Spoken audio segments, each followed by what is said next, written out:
Welcome to POSTCAST. The Utah Jazz fall tonight to the Denver Nuggets by the final score of 117-101. Mike Malone's team learned the lesson from opening night and improved in every category. And a fourth quarter run of 19-1 was more than the Jazz could handle. We're talking about it coming up on POSTCAST. David Locke along with Ron Boone after the Jazz lose it tonight.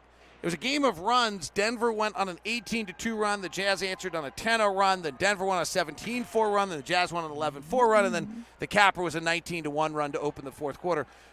In some way, the story was that the Nuggets' runs were just bigger than the Jazz runs, and so they just kept stretching and adding on to their lead. Yep.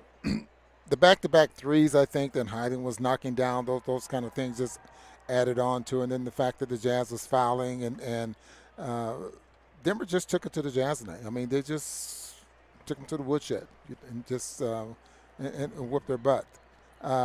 Starters didn't have to play a lot of minutes tonight, so you give Denver a lot of credit for responding and not only responding, but just remembering, what happened to them in Game 1 in Utah. Jokic set the tone early. In the first quarter, he did his usual 7 points, 6 rebounds, 6 assists, and kind of controlled it. But maybe the biggest story for Denver was the return of Michael Porter Jr. and the shots he was able and what he was able to do for them. MPJ had 15 points and 7 rebounds in the first half. Yeah, 7 for 15 shooting, and he was one of 3 players that for the Nuggets that's had 30 minutes to play tonight. Otherwise, you got everybody else spending 25 and 24 minutes because I guess the Denver Nuggets didn't need that starting lineup out there on the floor that much. All right, so if we look at this one from a purely Jazz standpoint, I mean, Denver really, they were great tonight. To me, what they did is they learned the lesson, right? The Jazz had 1 offensive rebound in the first half after whatever you just did took me off. There we go. Or it killed my headphones at least, but we're back on. The Jazz had 1 offensive rebound in the first half of this game after dominating the glass. And Mike Malone even said it in the pregame, our guys were unwilling to put a body on someone. Well, that's a pretty good call out to his guys, and he got the answer he wanted. He did. The Jazz only ended up with 8 offensive rebounds. They've been averaging about 14, close to 15 offensive rebounds a game. That's leading to some second chance points there as well. And, when you have talent and you're on a mission, one of your game plans is to do something that's going to help you win, they were able to do it. The other one tonight, Jazz only able to force 12 turnovers. And this one I think is a really big discussion point. The Jazz offense right now, which came in tonight ranked 17th in the NBA, has been almost entirely predicated on the Jazz forcing turnovers and getting in transition. The Jazz are number 1 in the NBA in forcing turnovers. If the Jazz don't force those turnovers, it's going to be very hard for them to survive offensively. It's going to be, yes, that, and is a number of things are going to affect the Jazz being successful. Forcing turnovers, that's going to be one because they can get out and run. And 3-point shooting, but that has to be good. They have to continue to get the number of threes up. They got up 39, only made 10. They've been averaging close to 15 a game. So those type of things are very important as far as the Jazz winning. That gives them a chance to stay in basketball games and give themselves a chance to win, which is what they did not have tonight. A subtle thing that's been going on we haven't talked about a lot is the Jazz are allowing the most amount of shots at any team in the NBA at the rim. And tonight they did a little bit better job. They actually were the ones who got to the rim at 31 shots, but Denver still got 26 shots at the rim.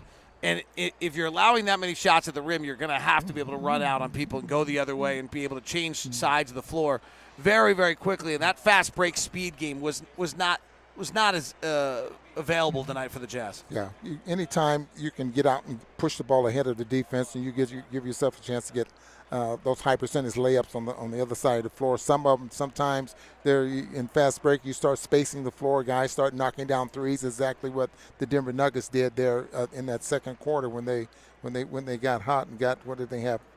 20. They ended up scoring 28 points and 35. That was in the first quarter. And 35 points there in the first quarter. 35 in the first, 28 in the second. They added another 26 in the third and then blew it out on a 19-1 run. And that's the last piece where this game was vastly different, was bench play. It was the Jazz with 7 players in double figures and 50-plus points off the bench in Salt Lake City. Tonight it was Bones Highland with 26. Christian Brown was terrific. In 32 minutes, the rookie out of Kansas had 10 points, 6 rebounds. He had the block of the night on Malik Beasley. They also got 10 from Jeff Green and double figures from DeAndre Jordan. The Jazz just did not have that. Now, on the positive side for the Jazz, Mike Conley was not shooting the ball well, and you don't really worry about it. He's been playing brilliantly. He's been carrying the team to wins, but you don't want that shooting stretch to go 10 games or something where he's not shooting well. Mike came into the night, according to my numbers, 9 of 20 from 3, and I think shooting about 37% from the field and 31% overall. And tonight he gets it going. 4 of 5 from 3, 14 points, 5 assists, no turnovers, still being Mike Conley. But those were important for those shots to go in for Mike. Yeah, absolutely. I mean, Mike is one of those guys that works very, very hard on his shooting. He knows he can shoot the basketball. And what I'm impressed with is a lot of guys, when they're struggling like that, they start pressing.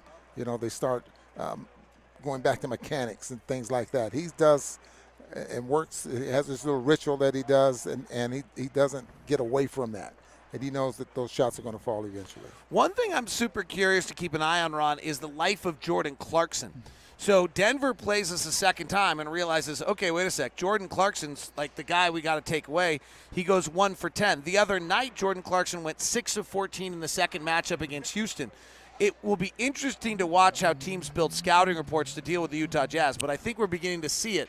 And what it is Jordan Clarkson's not allowed to have space, and Jordan Clarkson's not allowed to maneuver. Okay, that's a great point, and you're absolutely right about that. And then you realize that Jordan is playing a little bit different than what we saw him play last year. 10 shots. I think Jordan may have averaged 14, 15 shots last year coming off the bench by playing with the ball in his hands most of the time. 22 minutes tonight, that's not something that he's probably used to. But you're absolutely right. Teams are going to play him a lot different. They're going to crowd him and force him to drive to the basket. Ron, 30 fouls tonight. Will Hardy's kind of minimized this issue. Do you think it's a minor issue? Or do you think it's beginning to be a significant issue? I hope it doesn't become something that's going to affect the Jazz play. But Kelly Olynyk and Vanderbilt are two players that usually pick up a lot of fouls. Playing defense with your hands and moving screens, those type of things usually will put you on the bench because you're in foul trouble. But hopefully, this is just one of those ball games where you're just fouling a lot. They were bigger than the Jazz. Just hopefully that doesn't bother them. Does feel like we've crossed over a little bit of fouls from aggressiveness into fouls out of reaching and there's a difference between just being aggressive and being reckless, and I feel like there was a lot of recklessness the last 2 games. So those reaching fouls that turned into steals turned into fouls tonight. That's what you're saying. All right, 2 stars time, Ron Boone. I think our fans want to talk about. Actually, all our fans want to know about Ochai Agbaji and how he played tonight. What was your thoughts on him? Because he got 19 minutes, first time we've seen out of Cleveland's first-round draft pick. Well, just seeing only the 19 minutes that he plays, I thought he looked really good out there. I thought he moved well. He was in position, I think, which is very important, which means he wasn't just ball hogging, looking for the basketball, so he go one-on-one. He did play within the offense, ended up spending 19 minutes on the floor, 4 for 7 from the field. So if I had to give a starter game, I'd probably give it to him. But otherwise, I think we'd probably just nobody else. Oh, I got 2 stars tonight. Who would you? Mike Conley for 4 or 5 from 3. You need to get that, so I'm giving him a star. Okay. Collin Sexton, 13 third-quarter points. Got the Jazz back into it. He was a minus 32 tonight in 16 minutes, which is not great. That's what I'm looking at over here, plus minus. But I did. Ahead. I mean, he had a really bad first half is really what it comes down to. And then he exploded in that third quarter and showed some things. He's learning how to not start and play a little differently. Lacey says Markkanen and Conley for her 2 stars. I'm going Conley and Sexton. It was nice to see Agbaji out there. Leandro Balmaro was a plus 16 in 15 minutes, but I'm not sure I'd take a lot out of that.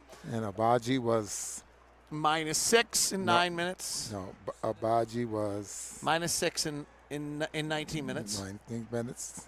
So I'm going. All right, I'm giving out my stars every night. I'm giving Mike Conley and Collin Sexton a star tonight. Okay. Ron Boone says if you're down 29, you don't get stars. He's tough, man. I'm a lover. and a giver. I'm sweet, compassionate, loving, caring, resourceful, compassionate. Okay. I don't think anyone's believing anything I just said. All right.